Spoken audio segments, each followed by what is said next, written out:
Daniele? Teste da live. Teste da Carla. Oi, teste de som da live. Teste.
Papo Descontraído, falando para a gente um pouco aí da parte de direito do trabalho. O Cássio é juiz de trabalho, mestre em processo, especialista em direito do trabalho e estudante de economia. Que desafio, hein, Cássio, de direito do trabalho para economia, né? E a Tamires, né, em brinde, que é nossa aqui já, né, Tamires, desse nosso projeto.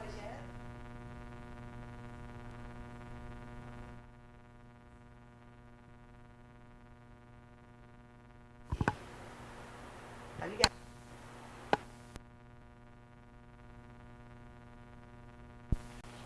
Viu? Oi.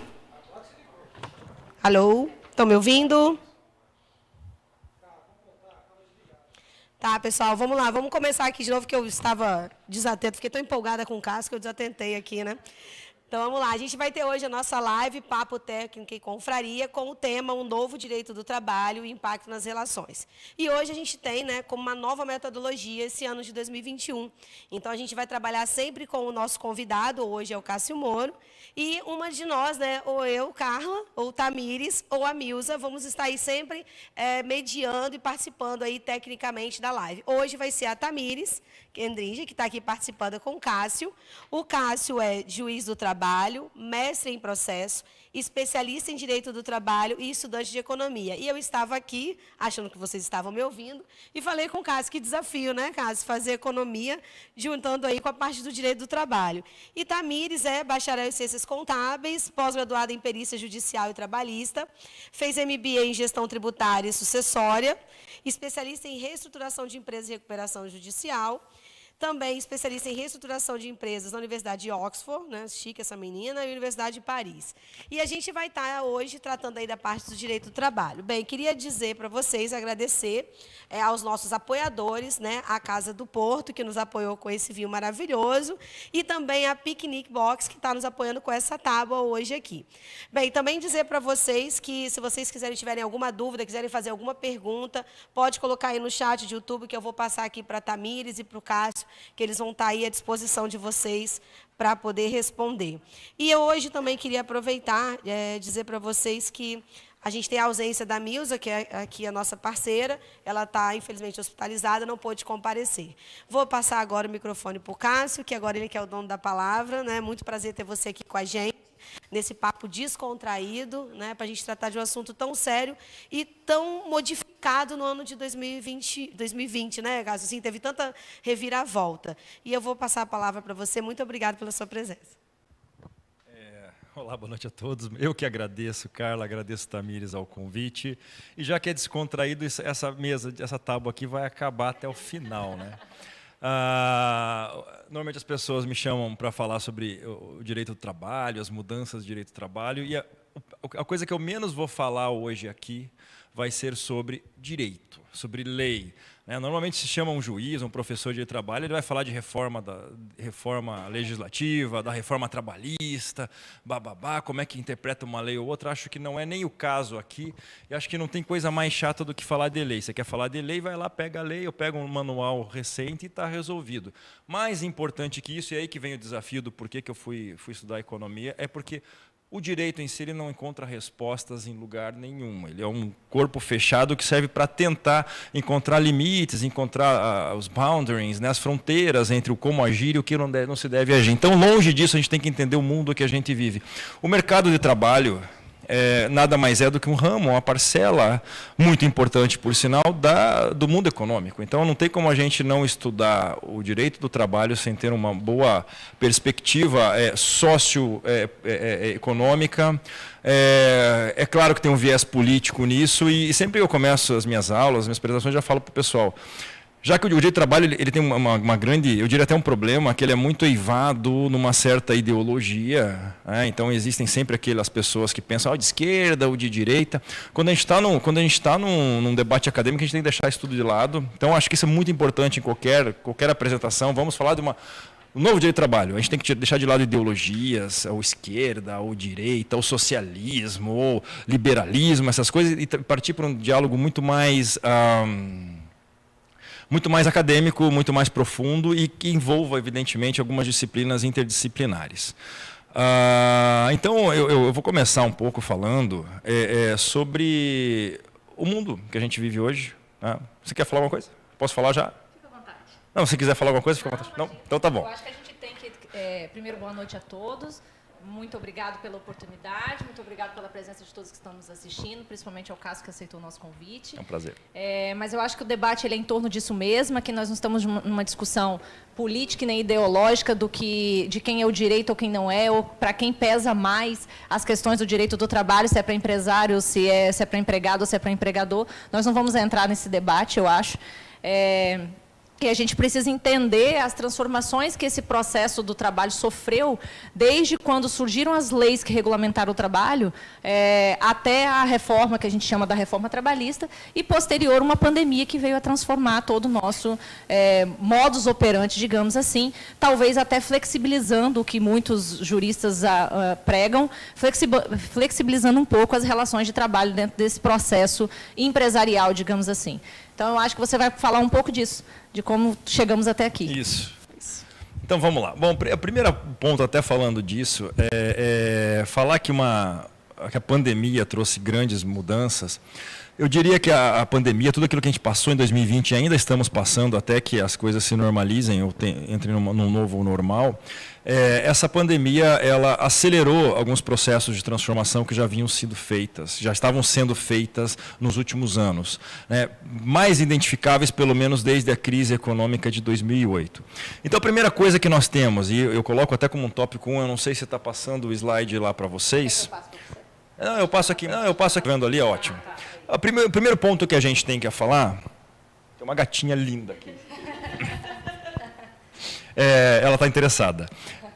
O primeiro ponto que a gente tem que falar é sobre a crise do capitalismo. E, por favor, não me confunda, por isso que eu já afastei aquela ideia de falar de ideologias lá. Eu não estou falando mal do capitalismo de forma alguma. Estou apenas fazendo uma análise que, inclusive, quem faz essa análise nada mais são do que liberais, até mesmo. Primeira coisa, não existe outra opção. Não adianta, né? No direito do trabalho, a gente vê muitos profissionais. Eu sou socialista. Eu adoro o comunismo. Eu adoro aquele liberalismo do Adam Smith. Não existe mais isso e não existe mais outra opção. Não dá para, eu amo o feudalismo, eu vou voltar para o regime feudal. Isso não existe. Assim como não existe o comunismo, não existe o socialismo. Existe apenas um único regime socioeconômico chamado capitalismo. Evidentemente que esse regime ele tem diversas vertentes, diversas verves, né? Então, eu gosto muito, e para a gente ter uma noção de como a nossa discussão não está entre esquerda, direita, e essa bobagem toda, eu falo uma bobagem porque é um senso comum, não científico. O Milanovic ele escreve um livro muito interessante chamado Capitalism Alone. Já saiu a versão em português, mas na época eu li em inglês, eu não sei, é um outro título em português, eu não me lembro. E ele divide o mundo em dois capitalismos. Isso é importante a gente ressaltar. Você está falando de direito de trabalho, agora está falando de capitalismo? É importante. Ele chama o primeiro capitalismo, é o capitalismo meritocrático liberal, que é aquele que nós já estamos um pouco mais habituados. É o típico capitalismo lá do Reino Unido, da Margaret Thatcher, dos Estados Unidos desde sempre. No Brasil, a gente tenta emplacar alguma coisa parecida com isso, não é? Com vários sistemas. Enfim, é esse capitalismo que a gente conhece. E do outro lado do globo, nós temos aquele chamado capitalismo político, que nada mais é que o capitalismo da China. Gente, China não tem regime comunista, embora tenha um partido que assim se denomina. Esses dois tipos de capitalismo, de fato, formam uma divisão muito grande no nosso globo. E o próprio Milanovic, nesse livro, ele já fala o seguinte: esses dois sistemas eles tendem a se unir num ponto em comum, em um determinado momento da história. Cada vez mais eles se aproximam. Por que eu digo isso? Primeiro, porque o capitalismo meritocrático liberal ele está em uma certa crise, né? Hoje nós conseguimos identificar novas formas. Nós vemos isso no jornal todos os dias, e não é só exclusividade do Brasil, mas no mundo inteiro. Novas formas de corrupção, de manipulação de informação, manipulação de mercado. Nós verificamos novas formas mais sofisticadas de lavagem de dinheiro, tráfico de influência, coisas que deterioram o quê? Aquilo que mais a gente preza no sistema livre, que é o mérito. Ou seja, quando a gente deteriora o mérito, a gente deteriora a própria liberdade do indivíduo. Então, é um sistema que tem se corrompido, está se corrompendo. Você quer me intervir? Não, é que você fica olhando, eu acho que ela vai fazer uma pergunta. Fica à vontade quando você quiser, tá? Então, quando isso acontece, quando essas formas corroem esse modelo, você acaba corroendo a própria liberdade do cidadão. E aí você cria o quê? Um aumento de desigualdade, um acúmulo de riquezas muito em descompasso com o sistema que tende ao equilíbrio. Desequilibrado totalmente. E, fatalmente, corrói o crescimento econômico e o desenvolvimento social. Então, É nesse ponto que nós estamos vivendo esse capitalismo que nós conhecemos como meritocrático liberal. Do outro lado do mundo, lá na China, que é o grande exemplo disso, nós temos o capitalismo político. Um capitalismo pautado numa forte intervenção do Estado. O Estado praticamente é sócio, participa de todas as grandes empresas, todas as iniciativas privadas. Com o tempo, nós vemos a China saindo, o governo chinês saindo dessa participação nas empresas. Nós verificamos a classe média em uma ascensão gigantesca naquele país, e não só uma ascensão financeira, mas uma ascensão educacional. E hoje, entre as melhores universidades do mundo, você encontra a China, Hong Kong, grandes centros universitários, enquanto, por exemplo, os Estados Unidos tem perdido um pouco no ranking de universidades. Então, ou seja, enquanto um país está se abrindo, e fatalmente a China vai chegar num ponto em que ela vai se tornar, pelo menos vai se abrir democraticamente, o nosso sistema que nós estamos acostumados está se deteriorando. Vai chegar um ponto que eles vão se encontrar. E a tendência disso tudo, não sou eu que estou falando nada disso, tá, gente? Eu não estou inventando nada. Tudo está escrito, né? Tudo está escrito, tudo está teorizado por aí. A tendência, essa tendência eu pactuo aquela que vem de Klaus Schwab. Klaus Schwab, para quem não conhece, é o fundador do Fórum Econômico Mundial, de Davos. O Klaus Schwab vem propagado desde 2019, pelo menos, isso é muito recente, o que ele chama de Great Reset da economia, né? Um reinício total, ele acha necessário. E por que ele fala isso? Porque essas crises que eu falei do capitalismo ocidental, vamos falar assim, o meritocrático, ele tem levado ao quê? Primeiro, isso nós conseguimos identificar desde 2008, 2009, uma certa desindustrialização do mundo. Os países estão perdendo aquele potencial de crescimento econômico. Você pega os gráficos de industrialização alemã, por exemplo, a Alemanha é um dos países que tem mais sofrido, a Alemanha e o Japão, foi uma forte desindustrialização. E isso fatalmente cria um menor crescimento econômico. Havendo um menor crescimento econômico, fatalmente você não tem desenvolvimento social, que é o fim máximo da economia.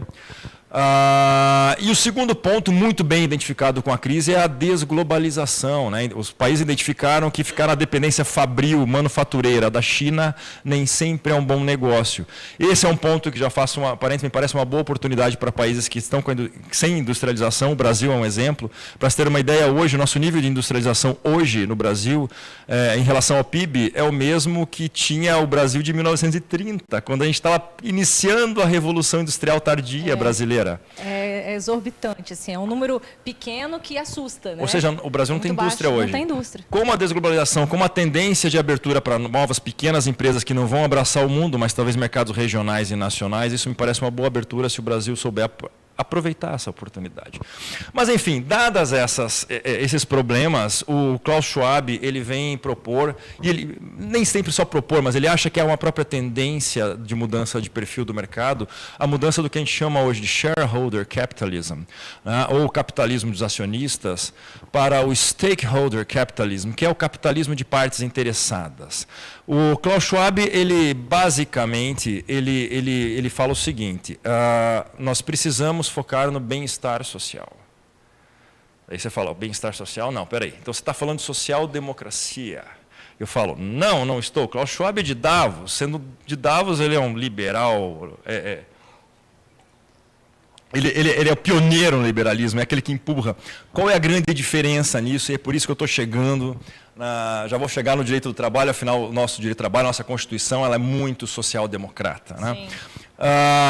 O que a gente quer falar com isso? Quando o Klaus Schwab fala que nós temos que nos preocupar com o bem-estar social, ele diz o seguinte, empresas, iniciativa privada, deve se preocupar, deve se pautar no bem-estar social ao seu entorno, de todas as partes interessadas, que dependam de alguma forma, que tenham uma simbiose com essa empresa, a comunidade, os funcionários, os prestadores de serviço dela, os fornecedores, enfim, os clientes, todos.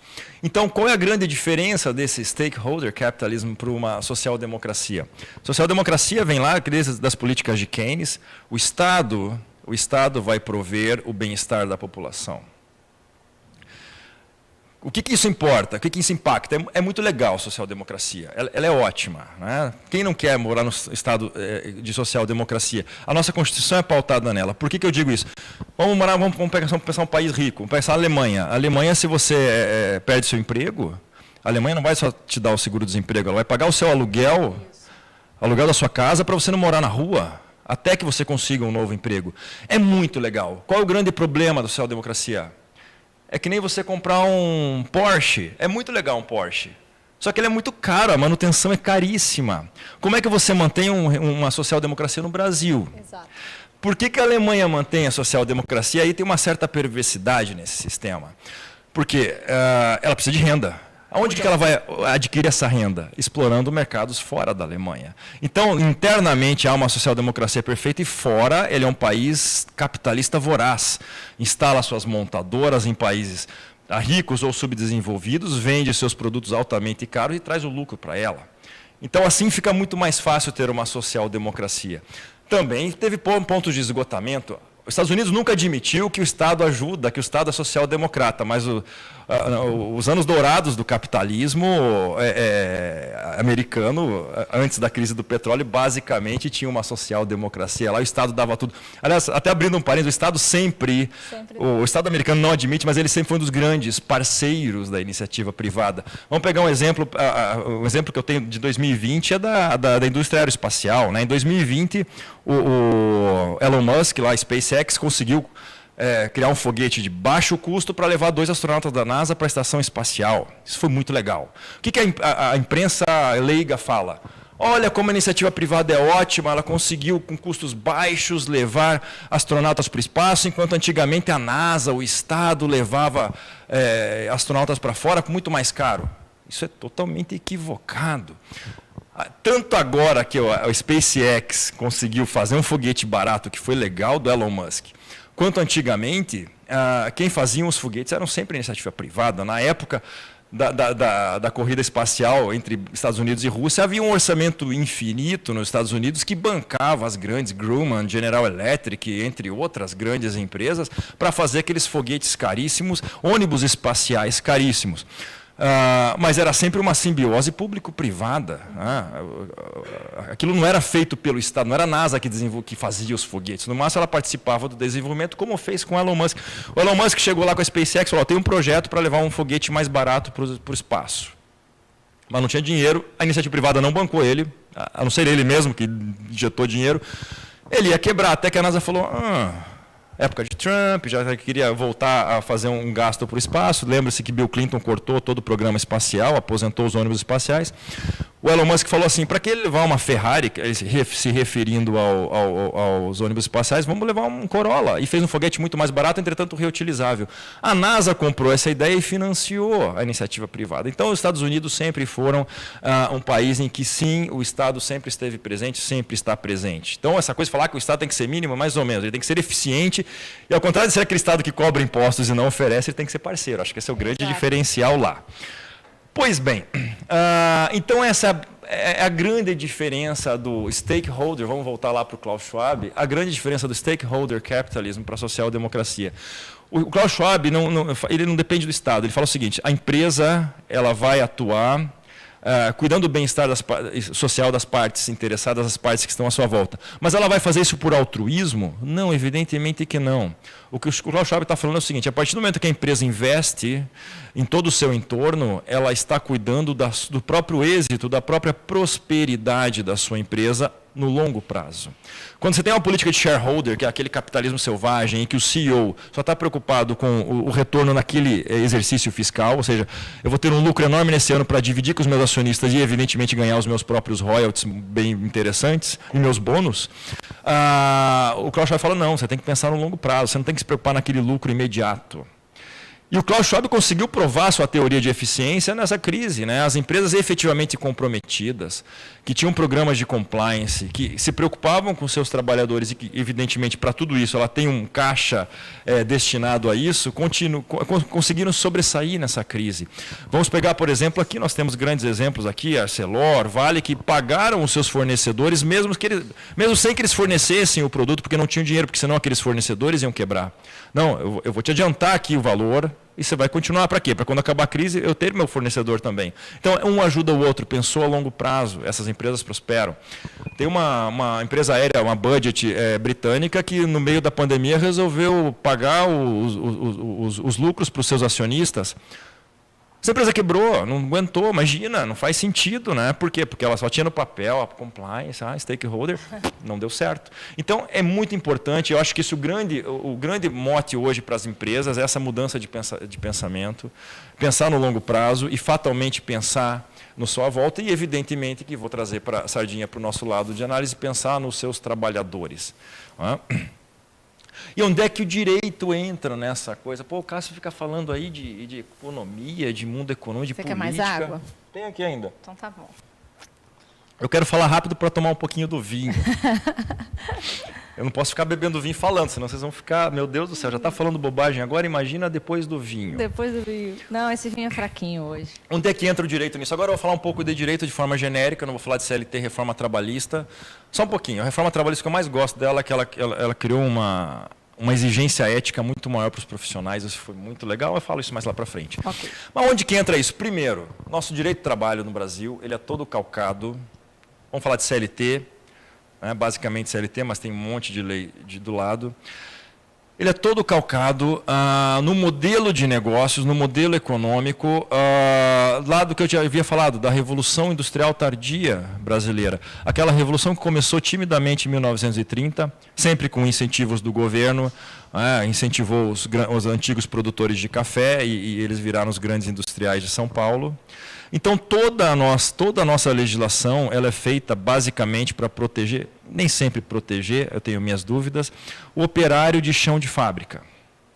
Ou seja, é uma legislação feita para aquele trabalhador pouco qualificado, que é a grande maioria, a grande massa brasileira, mas para aquele empregado pouco qualificado, mas que hoje faz parte de uma elite que é registrada, com carteira assinada.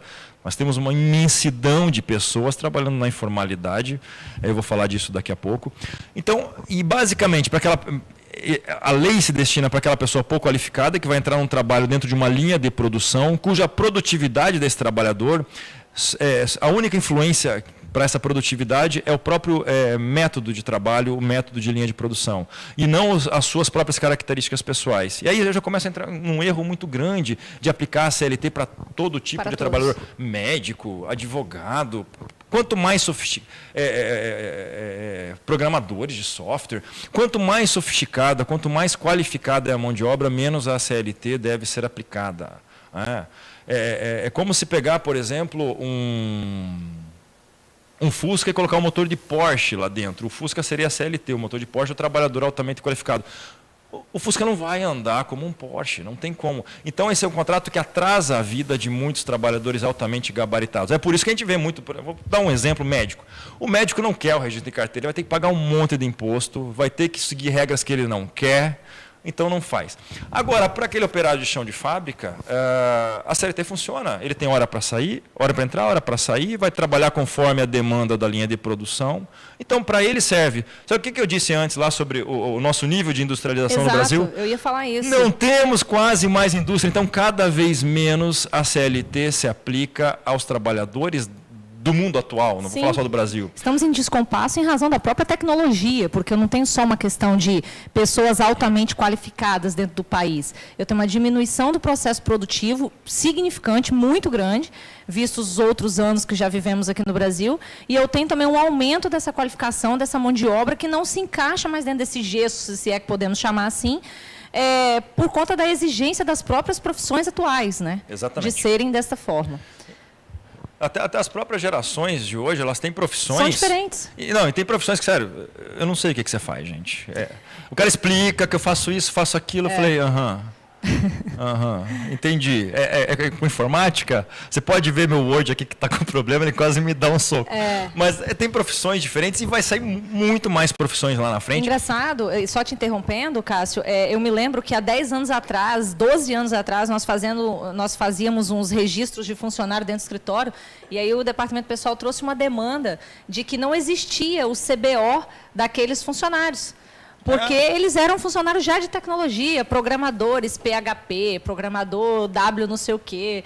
E não existia o CBO e nada equiparado a isso. Então, assim, isso mostra o descompasso, a forma como a lei não andou em razão das demandas tecnológicas, das operações tecnológicas que nós temos hoje dentro do país, né? Só um intervalozinho aqui.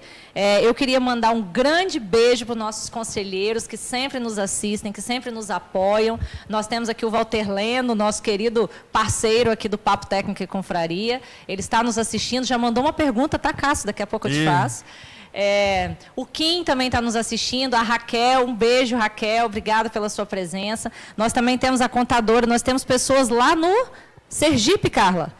A Salete, a contadora Salete, um beijo para você, obrigada, uma grande parceira aqui, acho que ela já assistiu a live outras vezes, e agradeço, então nós estamos aí além de fronteiras estaduais, nós estamos em outros estados, esse também é o propósito, e eu queria agradecer não só a presença deles, mas de todos os demais.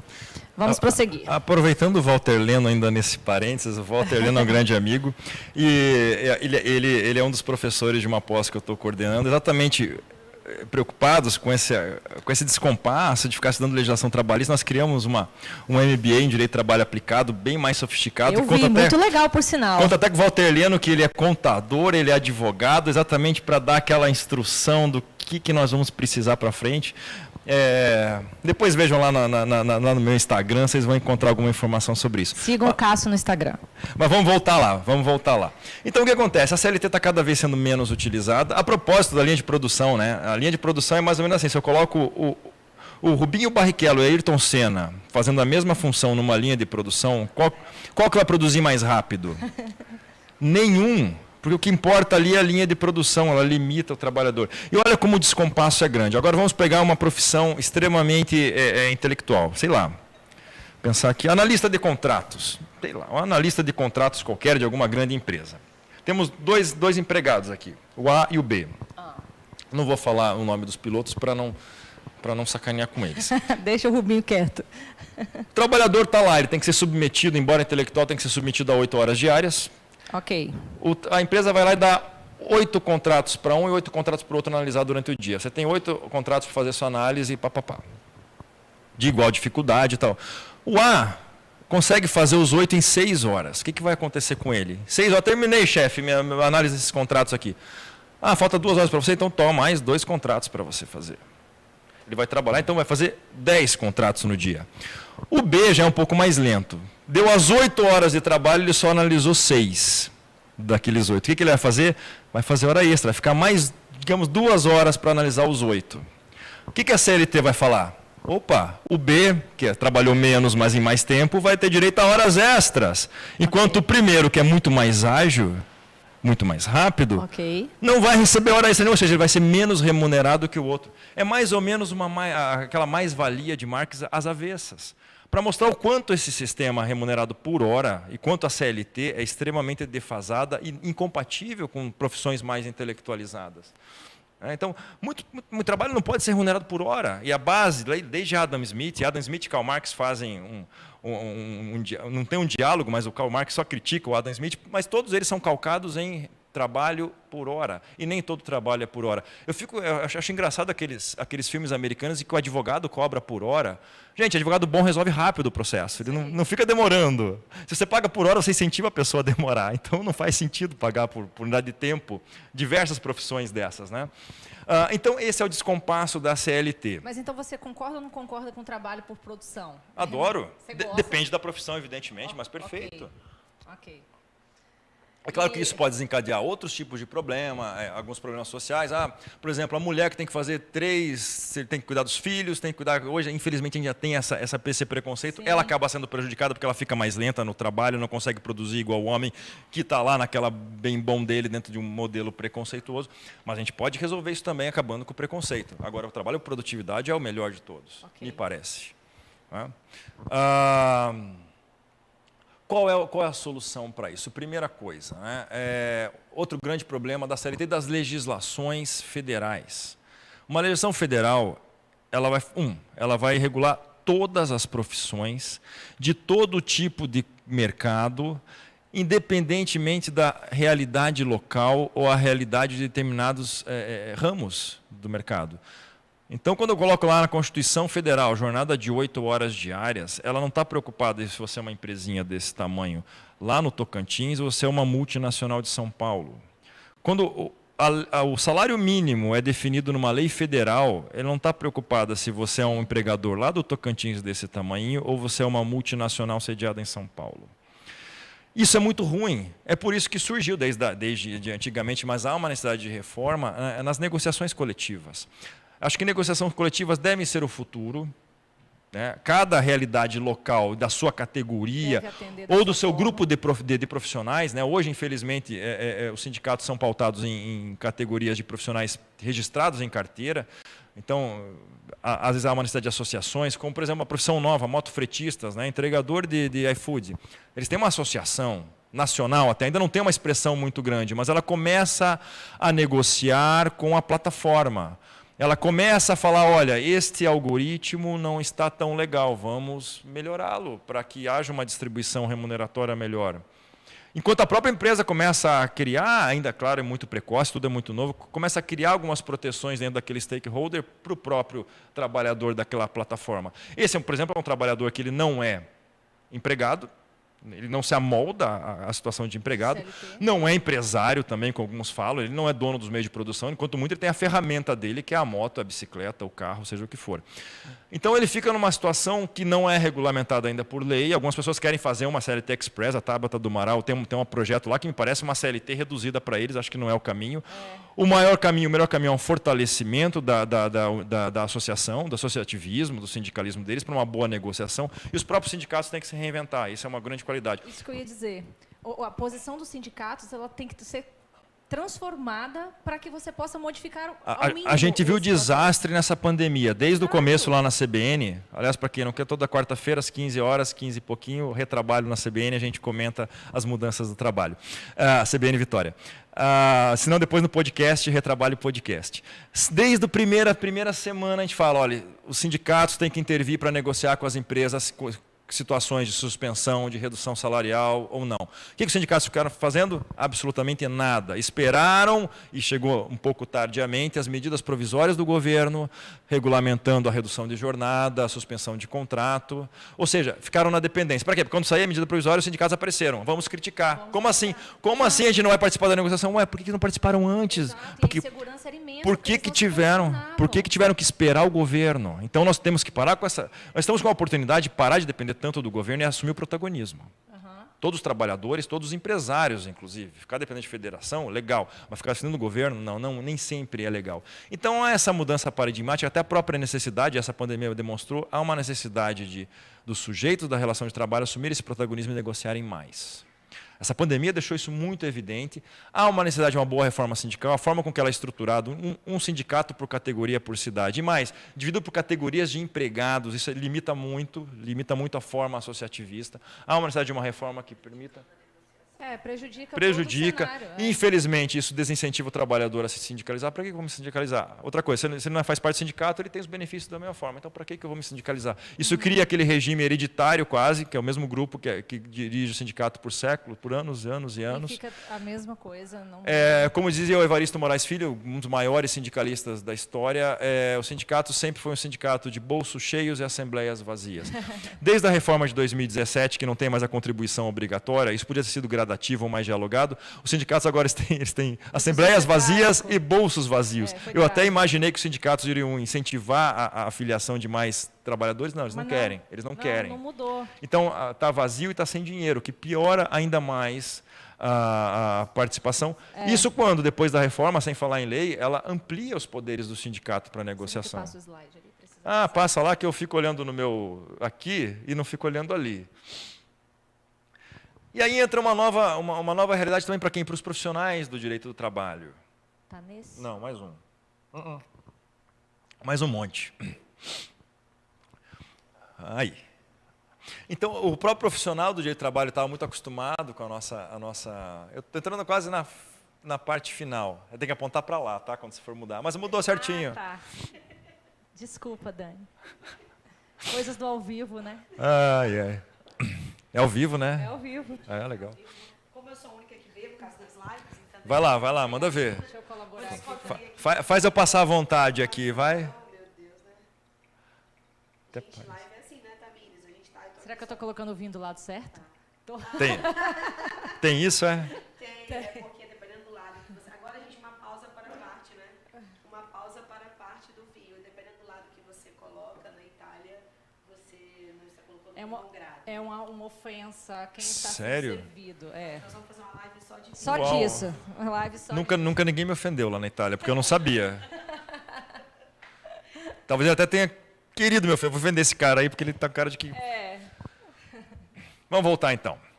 O profissional do direito, quando eu me refiro, vamos falar do advogado, do contador, acho que o contador assume um papel muito maior agora, e claro, do próprio empresário, do próprio trabalhador. O modelo tradicional que nós tínhamos da CLT histórica, garantista, e antes mesmo da reforma, era assim. Era uma situação de passividade do próprio profissional, né? Então, o trabalhador é dispensado, e a partir do momento que ele é dispensado, ele vai procurar os direitos dele. Era quase que automático. Né? Ele assinava a rescisão, o sindicato já indicava o advogado, ou ele procurava o advogado amigo dele, qualquer um. Eu me sinto lesado por isso. O advogado ia fazer uma análise, evidentemente, o advogado sempre foi o primeiro juiz da causa. Olha, você pode entrar com a ação pedindo isso, e vamos entrar com a ação. Caso você perca, não tem nada a perder. Não se tinha custas, não tinha nada. E entra com a ação. Analisava-se muito o direito, ficava aquela dependência. Olha, esse pedido aqui tem um argumento bom. Eu já vi uma jurisprudência lá um dia... Eu acho que você pode pedir. Que você pode ganhar, você tem uma chance talvez aí de ganhar, se não ganhar não tem nada a perder. Se ganhar, agora vamos ver quanto vale essa ação, vamos para a liquidação, vamos mandar para o contador. Era assim que funcionava. Era uma coisa automatizada, mecânica. Desde a reforma, e acho que com essa pandemia, as coisas passaram a ficar mais dinâmicas. E o protagonismo é muito maior hoje do advogado e da própria parte em decidir o que ele quer fazer com os direitos dele. Então, o primeiro ponto hoje, o advogado, quando ele recebe uma reclamação, e essa reclamação pode ser preventiva, antes mesmo de ser dispensado, ou depois, que é o que mais acontece, esse advogado tem que ter duas ferramentas importantes do seu lado sempre. Uma é o contador. Não tem mais como nem advogado de reclamante não ter um contador antes para saber o quanto vale aquele pedido. Ou aqueles pedidos. Por que isso? Porque se ele perder, o cliente dele tem que pagar honorários para outra parte. Tem que pagar custas, não tem mais aquela vida boa de antes. Então, aí que surge um princípio ético. Será que vale a pena eu pedir? O trabalhador tem que saber que ele vai assumir riscos na justiça do trabalho, como qualquer cidadão em qualquer outra justiça. Você acha que isso mitigou um pouco aquela forma voluptuosa que tinha de se pedir coisas de qualquer jeito, como o exemplo que você deu? Eu ouvi uma jurisprudência lá que eu acho que você pode pedir isso porque tem uma jurisprudência. Ou tudo é dano moral. Tudo é dano moral. Acabaram. Nós tivemos uma diminuição drástica de 2017 a 2020 no número de ações e, principalmente, as ações estão mais enxutas. Legal. Tanto que o que acontecia antigamente? Hoje, outra necessidade do contador. É necessário você indicar o valor dos pedidos. Antes não tinha essa necessidade. Você só fazia o advogado chutava um valor ou mais alto para entrar no rito ordinário ou mais baixo para entrar no sumaríssimo, daí tinha que liquidar. Então ele colocava tudo em rito ordinário. Além de diminuir, a percentagem de processos de rito ordinário diminuiu drasticamente, porque na hora de pôr no papel, a gente verifica que os valores não são tão grandes. Então, para quê? Colocar um valor alto para ir para o rito ordinário, que tem mais prova, tem tudo mais. Então, houve uma redução muito grande. Princípio ético sendo ativo, que é o que eu tinha falado antes. Isso. E é importante mostrar para o seu cliente, olha, o risco é esse. Se você perder cada pedido desse, você pode pagar até 15% desse valor para o advogado da outra parte, além das custas. Então, é muito importante para a análise de risco. E o segundo ponto que o advogado tem que dominar, isso ainda está começando entre os profissionais, é a jurimetria. Hoje não basta você fazer uma busca de jurisprudência, tem direito, eu vou entrar. E com a jurimetria, com ferramentas como Data Lawyer, por exemplo, você trabalha é uma ferramenta que trabalha com inteligência artificial e busca todos os processos no país e faz uma análise pormenorizada de tudo. Da natureza daquele pedido. Da natureza daquele pedido, do tipo de juiz que você pode pegar. Então, a partir do momento que você coloca aquele pedido e o tribunal que você tem uma percentagem precisa de chance de êxito. Para a empresa, isso é maravilhoso. Lógico. Para a empresa administrar o risco de uma demanda, saber se vai oferecer um acordo e o quanto vai oferecer. Então, vem um processo para a empresa, caiu no juiz Cássio. As minhas chances de ganhar com o juiz Cássio são de 5%. Entretanto, se subir para o segundo grau, já minhas chances já aumentam para 20% naquele pedido. Ou seja, você tem uma precisão muito maior. Não que o direito se torne mecânico, muito pelo contrário, você tem que pensar, você vai começar a analisar o risco de forma objetiva e mais pelo valor. O que acontece normalmente? O que acontecia normalmente, eu vi muitos casos assim. A pessoa tinha 10 pedidos. Vamos por 10 pedidos. Ela ganhou. Deixa eu pensar mesmo. Ela tinha 10 pedidos. Ela ganhou um único pedido e perdeu os outros 9. Eu vou recorrer onde já se viu perder 9 pedidos. Agora vamos fazer uma análise contábil disso. Espera aí, mas esse único pedido que eu ganhei vale 90% da ação em dinheiro. Para que eu vou recorrer dos outros 9? Aqueles outros 9 é bobagem. Para que? Para enrolar mais, eu posso receber logo esses 90%. Ou seja, você tem que ter um cuidado muito grande com isso. Tem que saber objetivar. E a própria negociação hoje, uma conciliação, por exemplo, ela é mais cooperativa. As partes têm que entender, já chegando na parte final, que o problema é um só para as duas partes. O viés é diferente para cada uma, mas as duas têm que buscar a solução. E elas podem resolver. Por quê? Porque deixar para um terceiro... Eu falo para as partes em audiência, gente, vocês querem deixar para mim que não participei da relação para eu julgar? Vocês estão pirados? Eu não gosto de delegar para os outros resolverem meus problemas. Eu gosto de resolver os meus. Se eu tenho a chance de êxito ou não, eu vou resolver o mesmo, eu vou tentar conciliar da melhor forma. Evidentemente que tem situações que não tem acordo, vai ter que ir para o juiz. Aliás, a propósito, isso desde quando foi criada a Justiça do Trabalho, o juiz ele tem como função principal ser um mediador. Só se não der mesmo, de forma alguma, que o juiz vai ter que julgar. E eu não estou falando isso para me esquivar de trabalho, nem falar, mas você não quer julgar. Gente, eu perco muito mais tempo negociando acordo, às vezes meses, do que julgando. Julgando dá uma média de cada sentença, 1 a 2 horas por sentença, eu julgo, pelo menos eu escrevo a sentença. A gente pensa, na verdade, fora do trabalho. Né? Eu estou lá pedalando, quem sabe eu pedalo de manhã, eu estou lá pedalando, agora eu sei como é que eu vou julgar aquele processo. Mas na hora de confeccionar a sentença, 1 a 2 horas, aí a média. Então a gente está sempre trabalhando, fim de semana, aqui mesmo, daqui a pouco sai um resultado de um processo lá que eu estou pensando faz tempo. Mas, Cássio, você pode fazer, Carla, depois eu faço. Para você fazer. O que você pensa dessa situação que está surgindo cada vez mais forte, da questão das juntas de conciliação, como a gente tem no nosso estado, porque depois isso fica disponível para o pessoal de outros estados, a gente tem no nosso estado do FINDES, tem a do SESCOM, né? Então o que você pensa, por exemplo, dessas câmaras? A Câmara de Conciliação. Mas a tendência é aumentar. Você acha que isso vai realmente decolar, que as empresas vão comprar essa ideia? Bom, primeira coisa, lá nos anos 90 foram criadas... A Carla perguntou, porque a Carla está sem o microfone ali, qual a opinião do Dr. Cássio em relação às juntas de conciliação que estão disponíveis para que sejam mediadas e conciliados conflitos de natureza trabalhista, de natureza de conflitos dos mais diversos possíveis. A conciliação é sempre a melhor solução, ela pode ser pré-judicial, extrajudicial ou até judicial.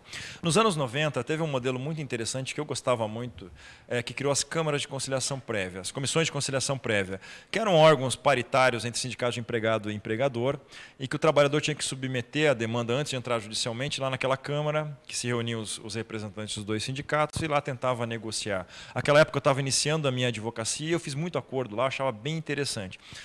Só que a gente não estava preparado para esse espírito conciliador. Na época ainda a gente tinha aquela ideia de conciliação, era que nem jogo de futebol americano, você tem que tomar posições ali, ganhar terreno na negociação. E essa questão acabou sendo, na verdade, criando muitas fraudes nas comissões. A própria justiça não estava preparada, tanto que o TST teve um entendimento, que virou súmula, que dispensava a necessidade de passar pelas comissões antes de ajuização, e essa lei acabou morrendo, na prática, não pegando, infelizmente. Eu gostava muito. Hoje surgem as possibilidades de câmaras de conciliação extrajudiciais, e também, não podemos menosprezar, uma outra grande ferramenta são os sejusques judiciais, que são câmaras de negociação, de mediação, judiciais mesmo, em que o juiz é só mediador e não é o juiz da causa. O futuro me parece que é esse. As partes negociarem tanto que nós juízes homologamos hoje acordos extrajudiciais, e eu sempre homologuei, depois que veio a lei, falou, agora vocês podem. Antes era uma dúvida controversa, alguns juízes de índole mais autoritária falaram, não, é o juiz que tem que Mas por quê, gente? Se o acordo foi feito, a gente analisa. Ah, mas pode ter uma simulação, sim, mas pode ter uma simulação num processo também. Se o juiz está lá, ele vai capaz de ver um ou outro. Então, essas formas de conciliação extrajudiciais são excelentes. As câmaras formadas, e tem algumas que eu conheço, por exemplo, lá em Curitiba, formado por grandes profissionais, como Manuel Antônio Teixeira Filho, da Alegrave, que para mim são os maiores professores de direito e processo do país, estão lá nessas câmaras. Então, elas são muito bem feitas, muito sérias. Acho que há um preconceito ainda entre profissionais. Será que eu vou perder mercado com isso? Sim, é um conflito ainda na profissão. E aí entra um pouco na própria necessidade do profissional, do advogado especialmente. O advogado hoje, ele não pode mais pensar apenas em ser belicoso e ir para o processo. Ele tem que pensar em trabalhar na prevenção, nos métodos de negociação e ele mesmo resolver esse processo. Assim, ele pode resolver sem depender da justiça, sem depender de um terceiro. Porque se vende muito a advocacia consultiva, né? A advocacia preventiva. Me parece o futuro. E vamos chegar a um ponto, o que aconteceu agora na pandemia? Nós começamos a fazer, por exemplo, audiências telepresenciais. No começo foi uma choradeira, eu não quero fazer isso, eu não tenho equipamento, não tem como, bababá. A testemunha pode, ainda falam muito, a testemunha pode mentir. Gente, testemunha mente desde como primeiro o trabalho. Não é porque ela pode ter uma colinha que o juiz não vê agora, que não vai ter. Ou seja, a má-fé vai existir independentemente do meio. Sim, da Câmara. Então, é claro que existem algumas cautelas, acho que as audiências telepresenciais ainda podem melhorar bastante, estão melhorando, desde abril, quando nós começamos, até hoje, elas têm melhorado um monte. Mas hoje a gente já começa a ver uma aceitação dos advogados. E aí cria até uma mudança na disposição do profissional. Por exemplo, hoje, diariamente, eu vejo muitos advogados de fora, aqui fazendo audiência comigo, por isso não tem que viajar. Então acabou aquele advogado correspondente. Sim. Aquele advogado que vive de fazer processo dos outros aqui, esse cara não tem mais vez. Quando veio o processo eletrônico, o PJE, já acabou o advogado correspondente para fazer carga de processo, né? Porque não precisa mais disso. Agora nem para fazer audiência. Então o advogado ele tem que mudar o perfil dele. Talvez aqui, que tem um estado pequeno, tenha que criar uma união de advogados para escritórios maiores, sei lá, alguma coisa assim, para se ter um mercado efetivo. E trabalhar na prevenção, trabalhar em implantação de compliance, trabalhar... Por exemplo, hoje, uma demanda que está se exigindo demais, aplicar LGPD nas empresas, a empresa nem sabe o que é isso. Inclusive, essa era a pergunta do Walter. Os advogados têm que estar lá em cima, olha, tem que fazer isso na empresa. Até porque a LGPD hoje, eu não sou um especialista na área, mas ela está funcionando mais ou menos como o Código de Defesa do Consumidor lá no começo. Quando o Código de Defesa do Consumidor no começo, era só paulada no fornecedor.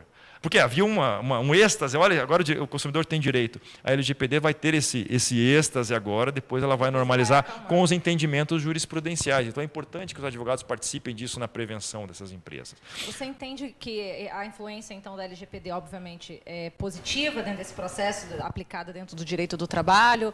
Qual você acha que é o resultado disso? O que você vislumbra em relação à aplicabilidade dela? Em primeiro lugar, embora ela não seja específica para o direito do trabalho, ele é um dos grandes celeiros de violências com os dados da pessoa. Porque o trabalhador ele oferece dados para a empresa que não tem necessidade de oferecer. Né? Por exemplo, dados até que criam preconceito. Né? A primeira pergunta que um empregador faz para uma mulher: você é casada? Você é solteira? Você tem filhos? Você não tem filhos? Para saber se vai contratar, qual é a sua ideia? Será que você vai ter filho ainda? Não vai? Você é preconceituoso. Esse é um dado que ela não precisa fornecer. Então a LGPD, acho que ela segura um pouco. Ela segura um pouco põe um freio de arrumação nisso. Principalmente para a mulher, né? Se você querer levantar bandeira aqui. Esse é um modelo. Mas a gente... Esse é um exemplo. Existem fichas funcionais que perguntam a cor do trabalhador. Sim. Isso não faz sentido nenhum. Isso é preconceituoso. Então acho que a LGPD, pelo menos, ela consegue impor de forma objetiva um freio a alguns abusos, alguns preconceitos. Evidentemente que pode ter exageros na LGPD. O que tem a oferecer um dado ao outro, enfim. Mas ela consegue até agilizar o processo seletivo. Né? Você precisa de um monte de coisa. Quando você vai ver um processo seletivo, nossa, para que tanto dado? Você não precisa de tanto dado, pega só o que é importante, a formação, o que ela faz, enfim, o que é importante. Estou vendo aqui se tem algumas perguntas aqui no nosso... Então, basicamente, eu acho que é essa situação. Nós temos um trabalho que está mudando, nem tudo hoje é regulado pela CLT. Por exemplo, o entregador de iFood, o motofretista que eu havia falado. Hoje existem posicionamentos que até que dão o vínculo para o motofretista. Nós vemos aí na notícia, o juiz lá deu vínculo do Uber com o Uberista. não é necessariamente que o juiz entenda que ele é empregado. Eu falo, não é empregado, mas como ele não tem proteção nenhuma, a CLT tem uma umbrella ali de proteção melhor, então eu vou conceder. Porque ele sabe que, nós todos sabemos que é um empregado sem muitas proteções, mas acho que não é por aí, é meio que enfiar o cubo no buraco redondo daquele brinquedinho de criança. O André Zipper, que tem uma obra fantástica sobre isso, fala disso sempre. Então, acho que é mais ou menos isso. As relações estão mudando, a nossa legislação, por mais que tenhamos uma reforma que processualmente, eticamente está mais interessante, ainda tem a mesma matriz seletista lá de 1930 a 1943, quando ela foi consolidada. Então, a gente tem muito para mudar na legislação, para uma abertura maior, mas estamos num momento de maior protagonismo das partes e dos profissionais que estão ali agindo. Eu acho que é isso que eu tinha para falar em resumo.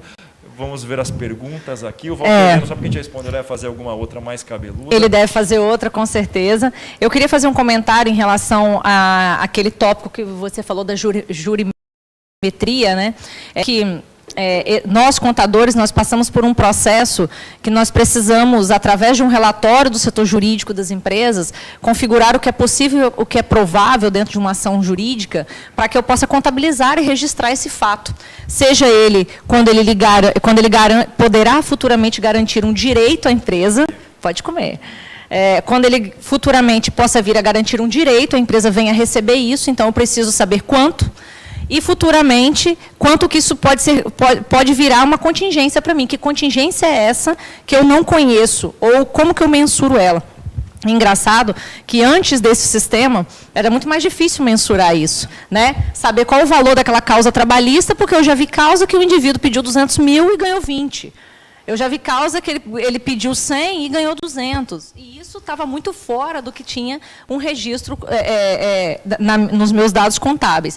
Então, eu acho que isso veio colaborar em muito. Carla, você quer falar alguma coisa? Uma pergunta do Lécio Machado, que é o nosso próximo palestrante.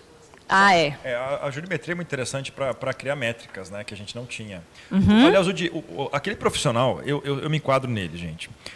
Normalmente a pessoa faz direito porque é péssimo em cálculo.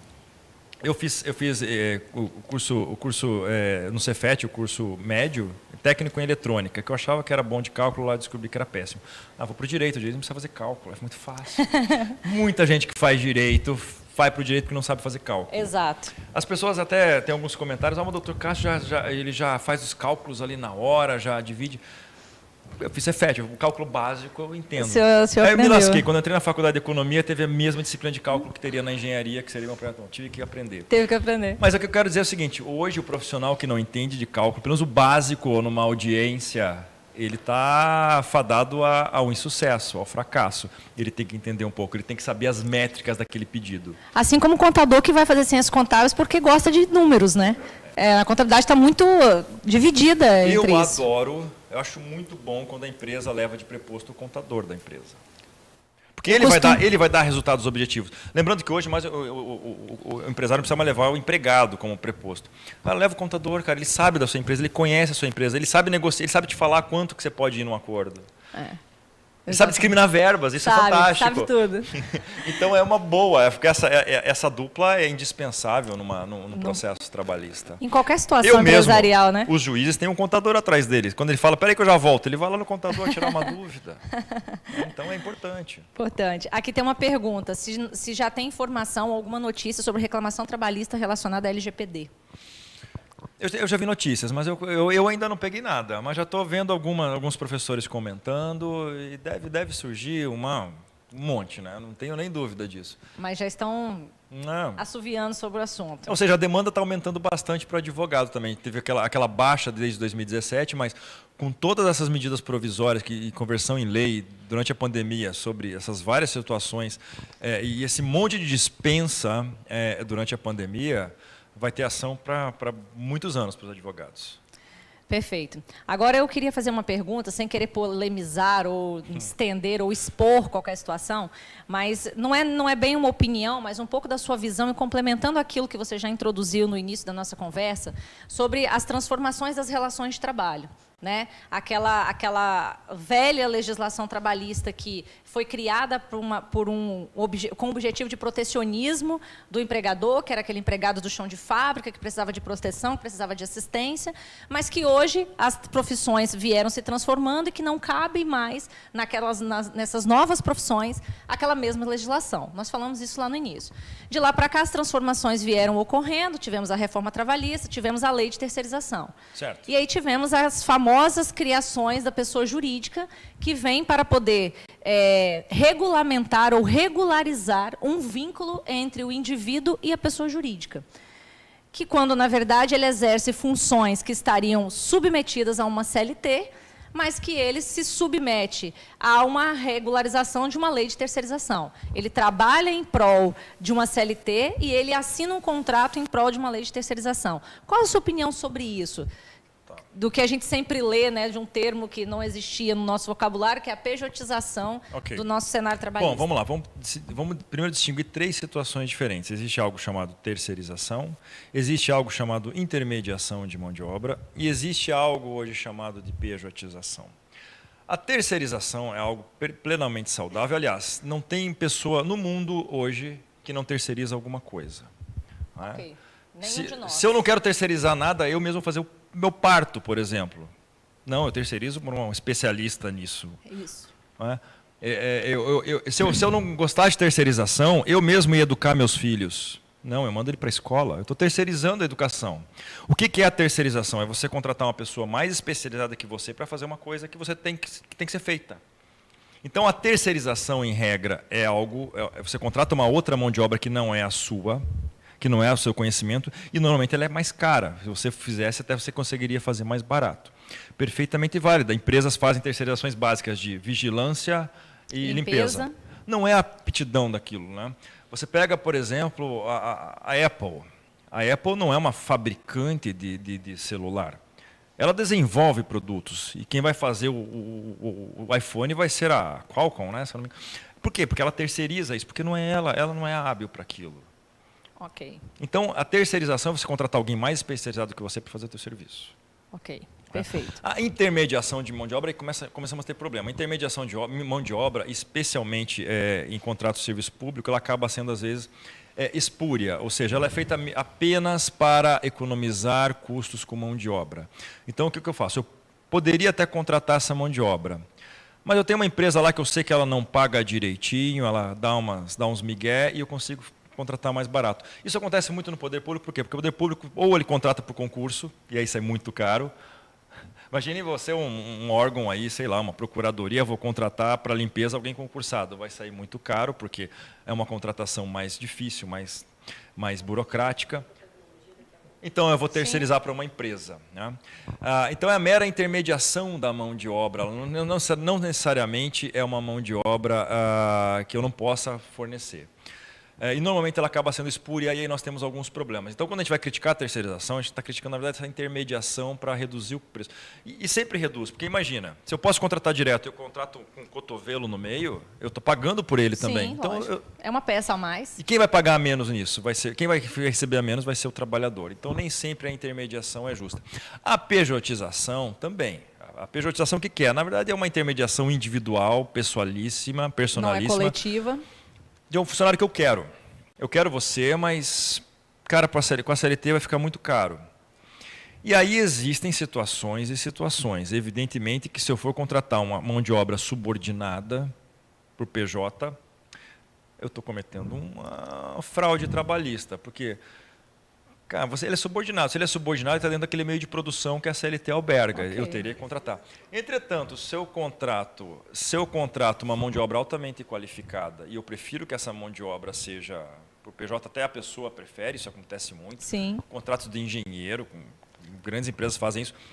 É perfeitamente válido. Vou contratar um médico, já falei isso, né? O médico não se amolda. O médico é um profissional liberal por excelência. Como é que eu vou colocar ele numa CLT? Acho isso muito incongruente. Pode ter alguma situação ali que ele se aplique naquilo, mas me parece difícil. Então, a pejotização depende do caso a caso. Uhum. Acho que tem muitos casos, muitos mesmo, cada vez vão surgindo mais casos. Vamos pegar startup, por exemplo. Eu ia dar esse exemplo. A startup começa ali com 5 nerds que desenvolveram um produto no meio de negócio. Uma ideia. A startup não é uma empresa, ela é uma fase embrionária da empresa em que essa empresa não tem o quê? Ela não tem capital. Então ela não entra naquele conflito capital versus trabalho lá da CLT, de Marx, aquela coisa. Ele só tem uma ideia. Então essas pessoas vão trabalhar para essa ideia. E às vezes eles contratam algumas pessoas, olha, só que eu não tenho como te contratar agora, você vai fazer um trabalho intelectual, você vai programar para mim, por exemplo, e você vai... Eu te dou uma promessa que se tudo der certo e você participar, você vai virar sócio um dia. Os stock options são perfeitamente possíveis. Não é um contrato de emprego. Há muito tempo tem. O grande problema hoje é claro, você traz, por exemplo, a teoria de stock options para o Brasil, é uma teoria de um lugar que não tem vínculo de emprego. Então, trazer para cá a gente tem que dar uma adaptada. Mas, enfim... Muitos profissionais, até juízes, não conhecem stock options. Não, isso é vínculo de emprego, tem o risco ainda. Então, nós temos que divulgar essas novas formas de contratação. É uma PJ? Não, é a pessoa física que eu estou contratando, mas é empregado também não é. É o quê? Ele é o futuro sócio. É uma figura que a gente não conhece, na lei não existe nada. Existe lá na lei de SAs e tal, mas na trabalhista não tem nada. Então, nós temos que pensar essa forma de forma mais razoável, aquele caso concreto. Não tem capital ali, então não tem conflito de capital de trabalho. Para que vai ter CLT? Não a CLT tem um ativo e um passivo constituído e mensurado ali. E a própria ainda. CLT, falando para a gente, ela tem muita coisa lá que é para enganar a trabalhadora. Por exemplo, trabalhador e até profissionais de trabalho acreditam que a FGTS é um benefício para o trabalho. Ele acredita que ele vai ganhar além do salário mais 8%. Mais 8%. Isso é um engodo, né? Não é lei que define o salário, é oferta e demanda. Então, o que a empresa vai fazer, vocês sabem melhor que eu, na hora de definir o trabalho, você vai dividir aquilo tudo que vai pagar no ano entre as diversas fatias. Uma delas é o FGTS, que vai ser um empréstimo compulsório para o governo. O governo vai usar esse dinheiro para financiar casas populares e vai vender para esse trabalhador com juro mais alto do que ele recebe. Ou seja, é prejudicial para o trabalhador o FGTS. 13º idem. Tem gente que acredita até hoje, como acredita em Papai Noel, acredita que 13º é um 13º salário. Não é. Teu salário anual, que ao invés de ser dividido em 12, vai ser dividido em 13 parcelas. Então, a gente tem que tirar esses dogmas da CLT, esses dogmas errados. Essas enganações mesmo que se tem ali. Eu tenho uma outra pergunta aqui, do Rodolfo. Queria mandar um beijo para o Rodolfo, que é o nosso parceiro sempre. Aí é o nosso contador aqui, super dedicado aqui no estado também. Está sempre conosco no CRC. Então, queria mandar um beijo para o Rodolfo, antes de fazer a pergunta dele. Queria mandar um beijo para a Mônica Porto, que é a nossa conselheira, nossa amiga, nossa parceira. Semana que vem, inclusive, temos palestra com Mônica, né, Mônica? Prepara umas perguntinhas aí do jeito que você prometeu que você vai fazer, mas passa antes para a gente estudar. Obrigada pela presença. Deixa eu ver mais quem que pediu o beijo aqui.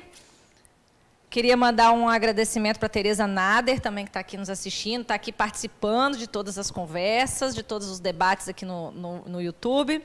Ricardo, sempre presente. O Ricardo, ele é um cliente do Grupo Expertise, que ele está presente em todas as lives, ele fica aqui ouvindo, compartilhando, divulgando, do início até o fim. Muito obrigada, é um grande parceiro nosso.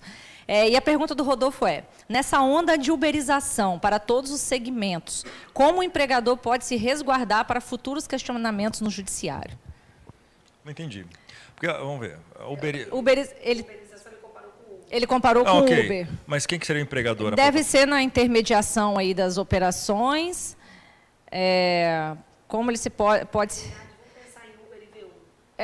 Então, não, são dois modelos de negócio. Né? O V1, na verdade, ele contrata pela CLT. Ele tem um motorista próprio. E ele não trabalha com o trabalho de multidão, né? O crowd work. Então, é muito diferente. Ele é um modelo tradicional de negócios, que eu espero que dê certo, né? Porque ele é bem interessante. É bem alinhado, Mas ele não trabalha com aquilo que o Uber faz o Uber crescer muito, que é o crowd work, né? Ou seja, trabalha com uma multidão de pessoas, qualquer uma que for. Usuários, né, empresas que usam o Uber não vão ter problema trabalhista nenhum com isso. Eu vi uma Imagina decisão, que ele está pensando... talvez eu vi por cima uma decisão em que, na verdade, a empresa, se eu não me engano, usava sempre os mesmos entregadores, ainda que de uma plataforma. E aí acho que na instrução houve um reconhecimento que eles não estavam só afiliados ao iFood, acho que na época, mas direto àquela empresa, que ela só usava aqueles mesmos entregadores sempre. Ainda que ou seja, elas usavam aquele aplicativo, mas desvirtuando um pouco da função dele, que é o crowd worker. Qualquer um pode trabalhar, o negócio é democrático, aquele que pegar primeiro ali. Então, acho que mas era uma situação de vício do próprio algoritmo. Se é essa a pergunta, eu espero que eu tenha respondido. Sim. Falando nisso, né, você citando esse exemplo que os mesmos profissionais prestavam serviço para aquela mesma empresa sempre, a gente vê uma tendência, eu já ouvi isso dentro do meu escritório umas 5 vezes, das pessoas que falam assim, eu fazia entrega pelo Uber. Mas aí, o meu tipo de produto não chegava com a qualidade no cliente como eu gostaria. Então, eu contratei aquele Uber para poder trabalhar comigo. Mas você contratou de que forma? Não, ele concordou em ficar como terceirizado para mim, igual ele era para o Uber. Mas ele não era terceirizado para o Uber. Então, você começa a colocar esses questionamentos, às vezes as pessoas não têm nem ideia. Você está desvirtuando o sistema. Você está desvirtuando o sistema. Então, você está agindo contra o Uber e contra a própria legislação. Porque, na verdade, você teria que contratar direto sob a aparência de Uber, mas ali tem uma pessoalidade envolvida, que é o que não existe no Uber. Não tem pessoalidade na prestação de serviço. Só depois se contrata. Só um parênteses aqui que eu falei da remuneração por hora e por tarefa. Esses trabalhos por plataforma, existem vários tipos de plataforma, de trabalho por plataforma, offline, online e tudo mais. Normalmente eles são trabalhos que não são remunerados por tempo, mas por tarefa. Por produção. Então é uma forma para mostrar o quanto a nossa legislação está defasada. Essas plataformas, elas pegam uma realidade nova, que é o trabalho por tarefa, que é legal, é bacana. Mas a legislação não faz nada para isso. Não acompanha. Então, por isso que esses trabalhadores estão totalmente desamparados. Exatamente. Carla, mais alguma pergunta aí? Então, eu gostaria de agradecer a todos os ouvintes, aos telespectadores. Passador aqui. Acho que nós falamos tudo. Vou passar para a Carla. Bem, pessoal, estamos aqui agora nos finais. Queria agradecer ao Cássio, para não ter nos abrilhantado aqui o dia de hoje. E queria fazer, na realidade, não sei se é uma pergunta ou um comentário para a gente finalizar. A gente está com uma legislação defasada em relação ao mundo que a gente está vivendo hoje, porque a gente antecipou aí, vamos dizer, 5 anos, vamos botar 10, 20 não, devido à pandemia, de um momento que a gente viveria lá na frente, home office. Que é a questão do teletrabalho. A gente viveria esse momento de hoje, muitas empresas estão trabalhando. Você comentou a questão da mulher, Uma mulher que hoje está trabalhando em casa e ela cuida do filho, mas ela está sendo, sabe, muito mais do que antes avaliada pela produção. Sim. Porque, na realidade, o empresário não tem controle da hora dela ali. Ela precisa produzir e entregar aquele trabalho pronto. E aí existe sempre aquela percepção. A Justiça do Trabalho, de uma forma geral, consegue ajudar a essa evolução, porque acho que a pandemia trouxe isso. Eu acho que as empresas nunca mais vão ser as mesmas e nem os empregados serão os mesmos, quando a gente já percebeu que muitas atividades, como a nossa, por exemplo, do contador, como a do advogado, como a de muitas prestadoras de serviço, como projetos, como o desenvolvimento de determinados negócios, igual a LGPD, implantação, compliance e outras profissões ligadas a desse serviço, a gente consegue fazer muita coisa de nossas residências sem ter aquele controle de você chegar às 8, sair às 18 com uma hora de almoço. E essa evolução da Justiça do Trabalho, ela seria muito benéfica junto com os legisladores. Eu sei que é difícil porque é uma esfera e outra tem um distanciamento, para que não é para proteger, mas para melhorar o ambiente de negócio. E eu queria que você comentasse um pouco sobre isso. Okay. E queria que você comentasse um pouco sobre uma situação que, no nosso país, a gente vive um momento, a gente está vivendo isso no Espírito Santo agora, que é uma defesa por profissões que a tendência mundial é acabar, como já se acabou em vários países. Vou dar 2 exemplos que a gente tem uma resistência muito grande. Trocador de ônibus. Quando agora a gente está com passeata, não sei o quê. É uma realidade que, na minha opinião, assim, não tem como voltar atrás. Okay. E a segunda, por exemplo, o frentista de posto de gasolina. Ok? Então, acho assim, como é que a Justiça do Trabalho, hoje, ou a sua opinião pessoal, vislumbra isso para o futuro em determinadas profissões? Bom, são 2 questões diferentes e dá 2 palestras, essas 2 questões. Não foi para complicar, foi só para finalizar. A primeira, se forem falar alguma coisa de mim, no meu túmulo pode estar escrito lá, o juiz que não acreditava em leis. No mundo de transformações tão rápidas, não existe legislativo no mundo que dê conta de atender a tudo isso. E mais do que isso, e é por isso que é importante que nós, cidadãos, empresários e trabalhadores, não dependamos tanto de legislação. É por isso que eu falo muito, tem que haver negociação. Uma negociação preventiva coletiva, atuação na prevenção pelas empresas, que abordem situações, que garantam no seu entorno situações melhores do que a lei garante. Porque, senão, a gente vai ter sempre uma legislação defasada. E qual é a finalidade grande da justiça do trabalho e não da legislação? É proteger o trabalhador? Não. A finalidade da justiça do trabalho, a principal finalidade é defender o princípio máximo do neoliberalismo, que é a livre e justa concorrência. É eliminar o concorrente desleal, que é aquele que frauda a legislação. Perfeito, então, quando a justiça do trabalho condena uma empresa, faz essa empresa fechar as portas, é porque ela tem que fechar mesmo, porque ela está violando leis, está vendendo um produto mais barato que os concorrentes, e a partir do momento que ela é fechada, esse mercado é absorvido por empresas sérias. Então, esse é o principal mecanismo, criar o equilíbrio dentro de uma livre concorrência justa. A segunda pergunta diz um pouco a respeito da proteção de profissões em relação à automação. Esse é um problema socioeconômico muito sério que nós temos já historicamente, né? O que acontece? Nós estamos perdendo trabalhadores para o exterior. A partir do momento que você cria novos mecanismos automatizados, você cria novas vagas. Então, por exemplo, ao invés de ter o cobrador de pedágio ali que você tem que pagar, você tem o tagzinho lá do sem parar. Tem uma infinidade de pessoas de tecnologia trabalhando para esse sistema funcionar e se atualizar e resolver problemas. Ou seja, qual é o grande problema? Você tira a mão de obra desqualificada, mal remunerada, e coloca a mão de obra altamente qualificada e melhor remunerada. Qual é o problema? O Brasil tem uma carência muito grande de trabalhadores muito qualificados. Nós perdemos vagas para quem está lá fora.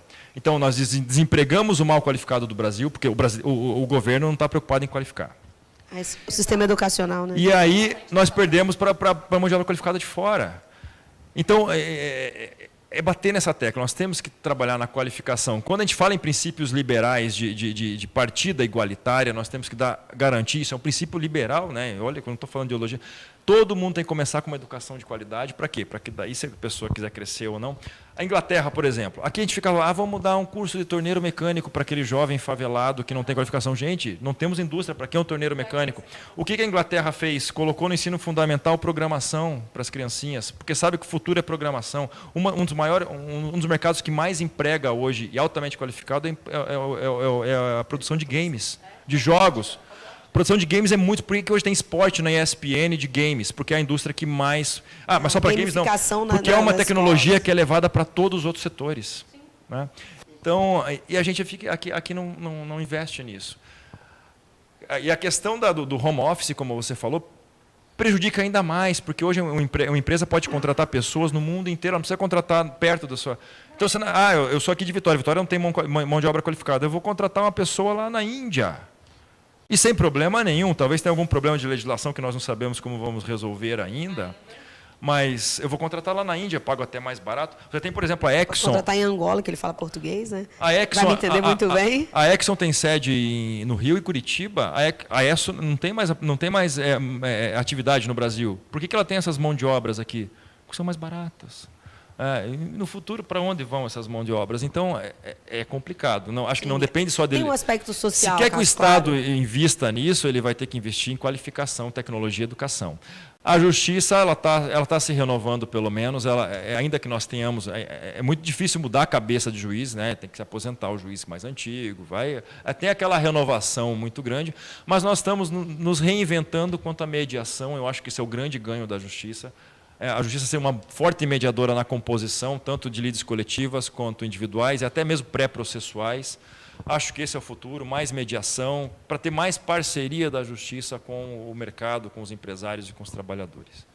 Obrigada, Cássio. Olha, eu acredito nisso, eu acho que o futuro de qualquer país, principalmente tratando-se de Brasil, é um investimento na educação, e eu acho que a gente vamos partir daí, né? Vamos investir em educação, nós também profissionais temos essa responsabilidade de ajudar e contribuir para isso, para que as pessoas evoluam. Então, eu queria aproveitar aqui e falar das nossas redes sociais, da Expertise, ela tem o Instagram e tem o Facebook, @Grupo Expertise, e no Facebook, @Grupo Expertise Account. Também da Tasso, né? @Tasso Account, Facebook Tasso Consultoria, e o LinkedIn, @Tasso Scouts, e o YouTube. E queria aproveitar e passar para vocês, pessoal, a nossa grade de lives que nós já fizemos. A gente é muito antecipado, né, Tamires? A gente tá super programado agora. Então, ó, dia 24 de fevereiro, a gente tem uma live sobre LGPD na prática para empresas, e aí nós vamos falar principalmente das empresas de serviços. Depois a gente tem dia 18 de março, falar sobre Compete, que é um benefício tributário estadual aqui do Espírito Santo. Tem gente de outros estados nos assistindo. Como se utilizar esse benefício. Depois, claro, mês de imposto de renda, abril, né? Vamos falar um pouquinho aí, eu, Tamires e Milson, sobre imposto de renda. Não saíram ainda as mudanças, saem normalmente agora no final de janeiro, início de fevereiro, vamos falar sobre isso. Em maio, o nosso convidado que já está confirmado, fevereiro já tem o Lécio, em maio já tem a Renata Santana. Vamos bater um bate-papo aqui sobre SPED contábil, pontos importantes e as mudanças. Em junho, Lei das Falências com a Tamires, a gente também vai ter convidados aí da TMA, né, Tamires? Não sabemos ainda, mas já vamos passar para vocês. E em julho, falar um pouquinho sobre a DISO, que é um tema que muita gente está pedindo, que a gente vai ter aqui a Viviane. Queria dizer para vocês que, como a gente está mudando o formato, a partir de fevereiro, a live vai continuar sendo transmitida, mas a gente está fazendo as inscrições pelo site da Tasso, e todos vocês que fizerem inscrições vão ter certificado, e ela também vai ter o link privado para aqueles que quiserem assistir no link privado. No mais, muito obrigado, Tamires, obrigada. A gente está aqui agora, a gente vai fazer a outra live, né, que é a live aqui da confraria, né, Cássio? Não posso deixar de falar, porque esse é um papo descontraído. Walter Helena pediu para te perguntar se você vai pagar a pizza. Não entendi, mas estou remetendo a pergunta.